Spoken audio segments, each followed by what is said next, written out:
नमस्कार, मैं आपके साथ प्रिया बंसल और आप देख रहे हैं न्यूज चौक। अब सियासी बोलचाला पढ़ाई में भी देखने को मिलेगा।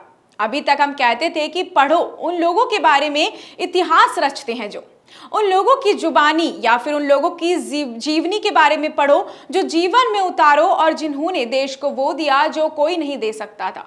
पढ़ाई और पाठ्यक्रम में वो पढ़ाया जाना जरूरी है जिन्होंने देशवासियों के लिए एक अलग छाप छोड़ दी है। और ये सब उल्टा हो रहा है। जिसको राजनीति में कोई दिलचस्पी भी नहीं है उसको भी अब राजनीति का इतिहास पढ़ना पड़ेगा। जी हाँ, नागपुर विश्वविद्यालय के पाठ्यक्रम में भारतीय जनता पार्टी का इतिहास शामिल किया जा रहा है। साथ ही साथ राम जन्मभूमि आंदोलन को भी पढ़ाया जाएगा। इसके अलावा कम्युनिस्ट पार्टी के इतिहास को नेशनल पार्टी से हटाकर दूसरे अभ्यासक्रम रीजनल पार्टी के इतिहास में शामिल किया गया है। कांग्रेस ने इस निर्णय का कटाक्ष करते हुए कहा कि भारतीय जनता पार्टी का इतिहास न पढ़ने लायक है ना ही लिखने लायक है। वहीं बीजेपी का कहना है कि भारतीय जनता पार्टी के इतिहास में राष्ट्र प्रथम है। कांग्रेस जैसा बीजेपी का इतिहास नहीं है। नागपुर विश्वविद्यालय जैसे राष्ट्र संत तिकड़ौजी महाराज यूनिवर्सिटी के नाम से जाना जाता है। इसके एमए के चौथे सेमेस्टर के छात्र भारतीय जनता पार्टी का इतिहास पढ़ेंगे और साथ में राम जन्मभूमि आंदोलन का पाठ पढ़ेंगे। जल्दी इसका समावेश कर लिया जाएगा एवं दिवाली के बाद से शुरू होने वाले सत्र में पढ़ने वाले विद्यार्थी भारतीय जनता पार्टी का इतिहास पढ़ेंगे। राष्ट्र संत तुकडोजी महाराज यूनिवर्सिटी के इतिहास विभाग के अभ्यास मंडल में इसे मान्य कर दिया गया है। नागपुर के राष्ट्रीय संत तुकडोजी महाराज यूनिवर्सिटी के कांग्रेस के साथ साथ जनसंघ पढ़ाया जाता था, लेकिन नए पाठ्यक्रम के तहत भारतीय जनता पार्टी राम जन्मभूमि आंदोलन का इतिहास भी अब छात्र पढ़ेंगे। नागपुर यूनिवर्सिटी के अभ्यास मंडल कमेटी ने कम्युनिस्ट पार्टी के इतिहास में बदलाव करते हुए उसे राष्ट्रीय पार्टी की जगह से हटाकर उसे रीजनल पार्टियों के इतिहास में शामिल किया है। कम्युनिस्ट पार्टी का इतिहास अब राष्ट्रीय पार्टी के इतिहास में नागपुर विश्वविद्यालय में नहीं पढ़ाया जाएगा। गौरतलब है कि 2019 में बीए के पाठ्यक्रम में राष्ट्रीय स्वयंसेवक संघ का पाठ्यक्रम शामिल किया गया था। नेशनल एजुकेशन पॉलिसी को लेकर पाठ्यक्रम में बदलाव किए जा रहे हैं।